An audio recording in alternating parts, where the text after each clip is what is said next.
Now, there's been an exchange of artillery fire between Syrian regime forces and Turkish-backed Free Syrian Army fighters. The clash came as both sides continue to advance on the Daesh-held town of Al-Bab. The FSA have captured several positions to the west of Al-Bab, while the regime forces are progressing from the south.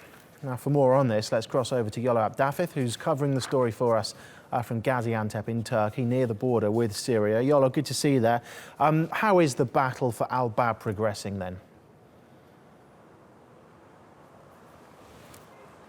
Inching forward very slowly, I think. That exchange of fire, by the way, between the FSA and the Syrian regime forces happened on Thursday, and it was near al-Sindin. So this is the first time in this intervention, in this offensive, that the Syrian rebels and the Syrian regime have exchanged fire. And it just, I think, underlines once again how difficult and complex the battle for Al-Bab itself is, but also the battling across Syria. Now, in Al-Bab, it's almost entirely encircled now by the Kurdish and the Arab forces to the east, by the Turkish forces and the FSA, the other Free Syrian Army, Arab forces, and then, of course, the Syrian regime itself. So there's a question, I think, in terms of, and we're only getting our information secondhand.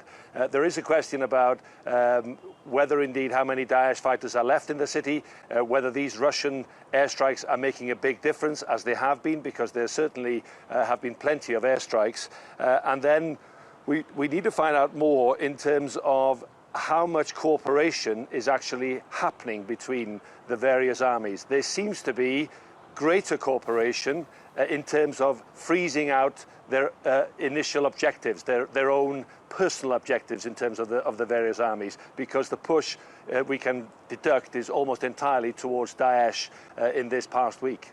Okay, Iolo, thank you very much.